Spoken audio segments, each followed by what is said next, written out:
అందరికీ నమస్కారం అండి. వెల్కమ్ బ్యాక్ టు సరళాస్ నాతో నేను. ఈరోజు మనం కార్తీక పురాణంలోని 8వ అధ్యాయము విందాము. అష్టమ అధ్యాయం ప్రారంభ. వశిష్ఠ మునీంద్ర, నా మనస్సులో గొప్ప సందేహం కలిగినది. ఆ సందేహమును తెలిపిదను, దానిని నశింపజేయము. మీరు నాకు ధర్మసూక్ష్మని చెప్పితిరి. పాతకములలో గొప్పవాన్ని చెప్పినారు. వర్ణసంకరకారకములైన మహాపాపములు చేసిన దుర్జనులు వేదత్రయోక్తములైన ప్రాయచిత్తములు చేసుకుని పరిశుద్ధులగుదురని ధర్మశాస్త్రములందు చెప్పబడి ఉండగా, మీరు ధర్మలేశము చేతనే పరిశుద్ధులై విష్ణులోకమును పొందుదురని చెప్పినారే, అది ఎట్లు సంభవమగును? ఓ మునీశ్వర, అనంత పాతకములు చేసి ఈ పాపములు గొప్పవనియు వీటికి ప్రాయచిత్తములు చేయించుకుని వలననియు తెలిసియు అట్లు చేయక దైవవశము చేత సంభవించి కార్తీక దీపదానాది పుణ్యముల వలన వైకుంఠమునకు పోవుట ఎట్లు సంభవించును? వజ్రపర్వతమును గోటుకొన చివరి భాగము చేత చూర్ణము చేయుటకు శక్యమగునా? తాను లోపల నుండి గృహమునకు అగ్నిని ముట్టించి మండుచుండగా తెలియని వాని వలె ఉండి పుడిసెడి నీళ్లు అనగా చేతికి వచ్చినన్ని జలము పడికొట్టుకొని పోవచ్చు. గడ్డి పరకును ఆధారముగా చేసుకున్న దరికి చేరున స్వయముగా గొప్ప పర్వతమునెక్కి అక్కడి నుండి క్రిందికి పడుతూ మధ్యనున్న చిన్న తీగను పట్టుకున్న ఎడల పడకుండునా? ఇట్టి దృష్టాంతములను బట్టి చూడగా అధికములైన పాపములను చేసి స్వల్ప పుణ్యము చేత వాటిని నశింపచేయుట ఎట్లు శక్యమగును? నాకీ సంశయమును నశింపజేయము. నాకే కాదు, వినువారికందరికీ ఇది ఆశ్చర్యకరమే. కార్తీక మాఘ వైశాఖ మాసములందు చేసిన స్వల్ప పుణ్యమే అధిక పాతకములను నశింపజేయునని మీరు చెప్పినారు. అది ఎట్లు సిద్ధించును? సూతుడిట్లు పలికిను. ఈ ప్రకారముగా రాజు మాటలను విని వశిష్ఠ మునీంద్రుడు చిరునవ్వి నవ్వి, కొద్ది పుణ్యము చేత పెద్ద పాపములెట్లు నశించునో అని ఆశ్చర్యముతో ఉన్న రాజుతో ఇట్ల నేను. ఓ రాజా, వినుము. మంచి విమర్శ చేసితివి. నేను కూడా విచారించి తిని వేదశాస్త్ర పురాణములను విచారించగా ధర్మములలో సూక్ష్మములున్నట్లు తెలిసినది. అట్టి సూక్ష్మధర్మములు ఎంత పనినైనను చేయ సమర్థములు. ఒకానొకప్పుడు గొప్ప పుణ్యము కూడా స్వల్పమైపోవును, ఒకప్పుడు స్వల్ప పుణ్యమే అధిక ఫలప్రదమగును.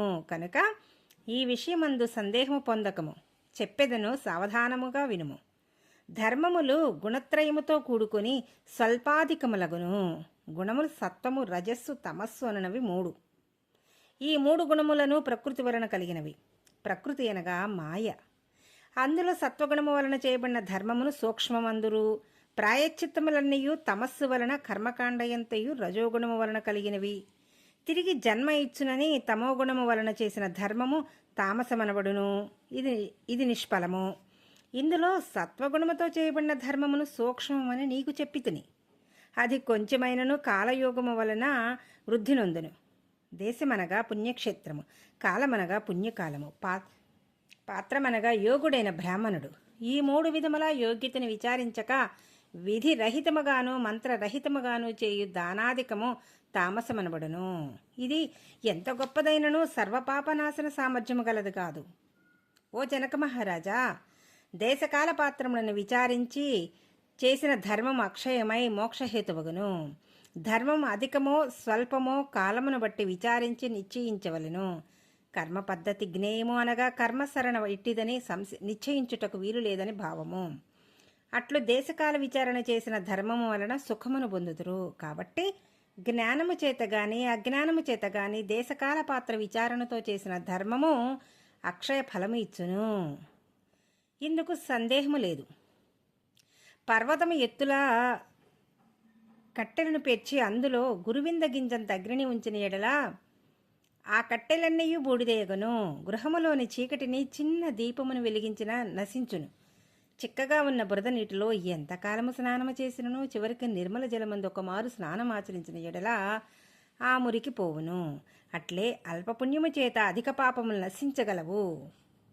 అజ్ఞానము చేత గాని జ్ఞానము చేత గాని చేసిన పాపములు అధములు గాని స్వల్పము గాని హరినామ సంకీర్తనము వలన నశించును. మహిమ తెలియక చేయబడినదైనను హరినామ సంకీర్తనముచే పాపములన్నయూ వెదురు పొదలను అగ్నివలే దహించును. పైన చెప్పిన విషయమై ఒక కథను చెప్పెదను, వినుము. పూర్వకాలమునందు కన్యాకుబ్జమను క్షేత్రమందు వేదాంగ పారంగతుడైన సత్యనిష్ఠుడైన ఒక బ్రాహ్మణుడు కలడు. ఆ బ్రాహ్మణునకు పతివ్రతయు ధర్మాత్మురాలు అగు భార్య కలదు. వారిరువురకు చివరి కాలమున అజామినుడను ఒక కుమారుడు పుట్టెను. అజామినుడు దురాచారుడును, దాసీభర్తయు, హింసకుడును, నిత్యము దాసీ సాంగత్యమందు ఆసక్తి గలవాడై ఉండెను. అట్టివాడు స్వల్ప పుణ్యము చేత అనగా తెలియక చేసిన హరినామ సంకీర్తనము వల్ల తరించెను. ఆ అజామినుడు ప్రవర్తించిన ప్రకారము ఎట్లనినా అజామిళునకు యవ్వనము రాగానే దుష్టబ్రాహ్మణుని ఇంటిలో ఒక దాసి ఉన్నది. దానితో సంగమము చేసి దాని యందు ఆసక్తుడై తల్లిని తండ్రిని విడిచి కామాతురుడై దానితోనే జలపానము భోజనము శయనము జరుపుచు వైదిక కర్మలను విడిచి కామశాస్త్ర ప్రవీణుడై ఆలింగన చుమ్మనాది కర్మల యందు ఆసక్తి గలవాడై ఆ దాసితోనే నిరంతరము కాలం గడుపుచుండెను. ఆ అజామినుడిట్లు కులాచార భ్రష్టుడైన కారణమున బంధువులందరూ అతనిని గృహము నుండి వెళ్ళగొట్టిరి. అజామిలుడు ఆ ఊరిలోనే ఒక చండాలుని ఇంట్లో నివాసము చేసుకుని నిత్యము దాసితో కుక్కలను ఉచ్చులు వేసి మృగములను పట్టుకొనుచు వాటిని వెంటబెట్టుకుని అరణ్యమునకు పోయి పశువులను పక్షులను మృగములను జంపి వాటి మాంసమును భుజింపుచు కాలము గడుపుచుండెను. ఇట్లుండగా ఒకనాడు ఆ దాసి కళ్ళు త్రాగుదమని ఆశతో తాటి చెట్టెక్కి కొమ్మ విరిగి క్రిందబడి మృతి చెందెను. తరువాత అజామిలుడు భార్యను చూచి తన ప్రాణముల కంటే అధిక ప్రియమైనది గనక చచ్చిన శవమును తన ముందు ఉంచుకుని వికలుడై బహుశోకించి తరువాత దాని కొండగుహ యందు పారవైచి ఇంటికి పోయెను. తరువాత అజామిలుడు యవనవంతురాలైన దాని కూతురును చూచి పాపాత్ముడు గనుక తన పుత్రికయ్యను నీతిని విడిచి దానితో చిరకాలము సంభోగించి సుఖించెను. తరువాత అజామిలునకు ఆ కూతురి యందు కొందరు పుత్రులు కలిగి నశించిరి. అందు చివరివాడు మాత్రము మిగిలియుండెను. వానికి నారాయణ అను నామకరణము చేసి అజామిలుడు నడుచునప్పుడును కూర్చుండినప్పుడును జలపానకములందును భోజనము చేయనప్పుడును తిరుగుచున్నప్పుడును పుత్రపాశము చేత బద్ధుడై నిరంతరము ఆ నామమునే పలుకుచుండెను. కొంతకాలమునకు అజామిళునకు మరణకాలము సమీపించగా అతనిని తీసుకొని పోవుటకు ఎర్రని గడ్డములు మీసములు గలిగి చేతులందు దండములను రాళ్లను కత్తులను ధరించి భయంకరులైన యమదూతలు వచ్చిరి. అజామిలుడు తనను తీసుకుని పోవచ్చిన యమదూతలను చూచి భయపడి పుత్ర స్నేహము చేత దూరమందాటలోనున్న కుమారుణ్ణి నారాయణ నారాయణ అని పిలిచెను. ఆ పిలుపులు భయము చేత దీనస్వరముతో పెద్దగా ఓ నారాయణ అని పలుమారులు పిలిచెను. రాజా, దైన్యముతో కూడి నారాయణ నామ సంకీర్తనమును మరణకాలమందు అజామినుడు చేయగా విని యమదూతలు ఆలోచించి దగ్గరకు రావిలిచి దూరముగా పోయి భయముతో నుండిరి. అంతలో తేజోవంతులైన విష్ణుదూతులు వచ్చి యమదూతలను చూచి ఓయి, ఈ అజామిలుడు మావాడు కాని మీవాడు కాడని పలికిరి.